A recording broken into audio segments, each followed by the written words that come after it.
Hi there. So today we're going to be talking about the Second Punic War and what was going on before it. The Second Punic War was the second of three wars fought between the Romans and the Carthaginians. Rome and Carthage were the two big main powers in the Mediterranean, and winning these battles was the whole world to them. At the time, Rome controlled most of Italy. Carthage had control of most of northern Africa, part of Spain, and a few of the major islands in the Mediterranean. The First Punic War started over something that should not have caused 20 years of war. Basically, some Italians who called themselves the Mamertines were invited into a city and after a while got bored, so they decided to capture it. When someone started to fight against the Mamertines, they asked the Carthaginians for help. The Carthaginians agreed and helped them, but afterwards the Mamertines decided they didn't want to follow the Carthaginian rules. So they went to Rome. The Romans agreed to help the Mamertines, and the First Punic War started.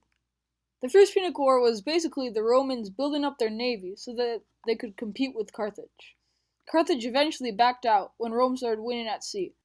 Rome made Carthage evacuate the islands in the Mediterranean and had them pay 96 tons of silver throughout 10 years. And that was the end of the First Punic War. The man in charge of the Carthaginian army was a guy named Hamilcar Barca. The thing is that Hamilcar didn't really lose the First Punic War. Carthage's army was still intact, while Rome had lost almost one-fifth of their male population during the war. So Hamilcar returned home with his troops, the same troops that were expecting to get paid.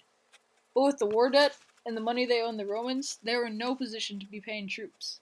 So the troops had surrounded Carthage, and the Carthaginian council asked Hamilcar Barca to help them out once again.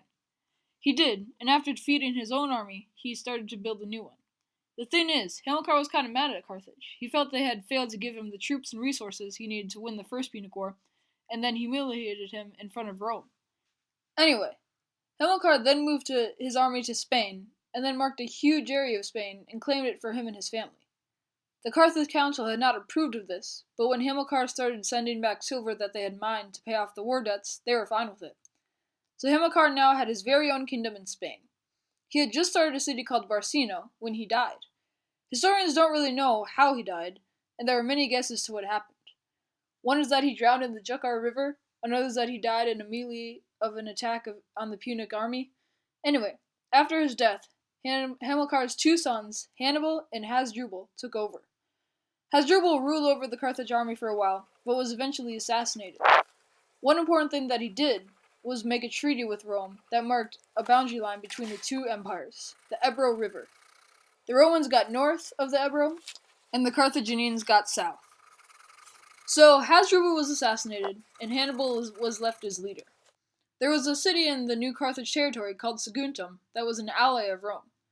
Saguntum was in Carthage territory, and Hannibal wanted the area for himself. So Hannibal attacked. Even though they were able to last for 8 months, they could not push back Hannibal, mostly because Rome wasn't helping them at all. They were caught up in some other things. Anyway, after Saguntum fell, Rome gave Carthage two choices: surrender Hannibal or go to war. Carthage chose war. As the war started, Rome sent troops to Sicily, an island near northern Africa, to attack the city of Carthage, and more troops over to Spain to attack there. As this is all happening, Hannibal is getting ready to do the unthinkable: travel across the Alps with an entire army. At the same time Hannibal was starting his journey, the Romans were making their way over to Spain to attack the Carthaginians there. On the way, the two armies met. The Romans succeeded in pushing them back, but now they knew what Hannibal was up to. After this battle, their leader Scipio told his troops to push ahead to Spain because he didn't think it was possible for Hannibal to cross the Alps with an entire army. Well, Scipio was wrong, but it was not pretty. Winter was already upon the Carthaginians. During the climb, soldiers froze to death, they fell from high cliffs, their supplies dropped off the edge, and native tribes attacked them while they were climbing. An estimate of the number of troops Hannibal had before crossing the Alps was around 94,000. The number of troops when he came out was around 26,000 troops. That means he lost around 68,000 troops during the trek through the mountains. Not to mention, he lost almost all of his war elephants on the way. But don't worry, some of them survived. Anyway, Hannibal had finally reached northern Italy. Scipio, the guy who was going over to Spain before, actually had his troops go without him, and had gone back to get an army set up in northern Italy. The thing is, all the real troops were in Sicily, getting ready to invade Carthage. Scipio gathered the troops that were left in Italy and attacked Hannibal. Well, that didn't go very well. Hannibal's men easily defeated Scipio's men. Now Rome was getting worried. They sent the troops that were getting ready to invade Carthage back up to northern Italy to reinforce Scipio. The general Sempronius, who came up with Italy, wanted to attack right away, even though Scipio warned against it. Sempronius went along and attacked anyway. Hannibal had a plan, though. At dawn, Hannibal sent scouts ahead to get the Romans' attention. The scouts crossed the river Trebia, and Sempronius saw them and prepared to attack. The general made his men get out of bed right away, and they pushed the scouts back over the river. When they saw that the rest of Hannibal's army was going to stay for a battle and not retreat, they got into formation and prepared for battle. Now this is the reason Hannibal had brought over elephants with him, for a battle like this. Most of the people on the Roman side had never even heard of an elephant, so when they saw this huge creature coming towards them, I'm sure they were scared. In the battle, the Romans actually held up pretty well, considering they were fighting against an army and a bunch of elephants. But then the rest of Hannibal's plan came into action, and the troops that he told to hide in back of the battle attacked from behind, and it was all over for the Romans. Sempronius managed to get out alive, but the Romans lost more than 25,000 troops in the battle. Now is when Rome really started to get worried. And when they were in hard times, they had this thing where they went into a dictatorship. But it wasn't a regular dictatorship. This one would only last 6 months, and after those 6 months, Rome went back into a democracy. Anyway, the dictator they chose was Fabius Maximus, and the Romans soon hated him. The reason being because he never directly attacked the Carthaginians, which is what the Romans wanted. Instead, he limited their movements by capturing scouts that they came across and never accepted an offer to go into battle. The Romans hated the tactic so much that they asked a guy named Minucius to be the co-dictator. He immediately took his half of the army and attacked Hannibal just like all the Romans wanted. Well, he was slaughtered, and it was only saved by when Fabius came to his rescue. He left the dictator job right after that. Now it was back to the democracy, and a new guy named Varro was elected because he wanted to build a huge army and attack the Carthaginians straight on. He did that, and Hannibal performed something that, to this day, is probably the most famous battle in all of military history. Hannibal created a half circle with his troops, with the weakest on the top and the strongest on the sides. Varro went straight for the weakest troops, and the weak troops slowly moved backwards so that the Romans were now inside the half circle. When the strong troops collapsed in on the Romans and absolutely slaughtered them. Out of the 80,000 Romans, 3,000 lived after the battle. Now you're probably wondering how the Romans managed to win this war. Well, it might have been different if Hannibal had attacked the actual city of Rome, which he had been avoiding, but he didn't. He asked the Romans to surrender, but they refused, which was unexpected considering what Carthage had done to Rome.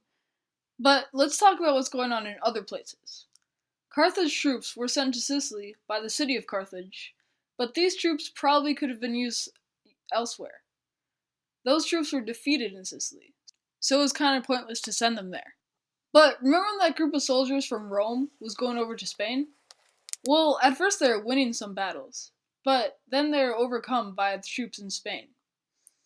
Remember Scipio? The guy who died fighting against Hannibal in Italy?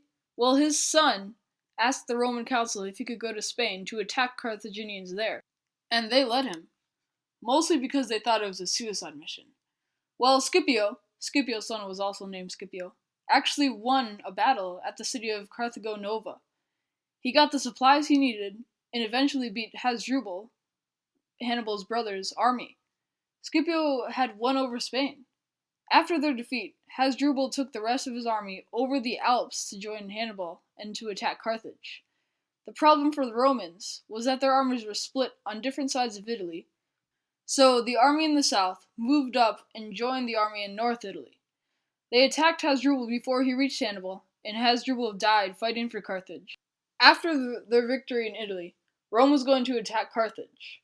With all the Roman troops combined, they were able to win in North Africa, and the Carthaginians surrendered. The Second Punic War was over. The Third Punic War was nothing special, and it was pretty much just the Romans completely destroying Carthage. So, because of this war, Rome went on to be one of the greatest nations ever for over 700 years. And these wars have affected life today. First of all, the city that Hamilcar Barca started right before he died, called Barcino, we know now today as Barcelona. And remember the Fabian tactics that were invented in these wars? Well, people have used those tactics recently, including George Washington, who used them against the British in the Revolutionary War. And the Senate here in the US might not have been called the Senate if these wars hadn't happened.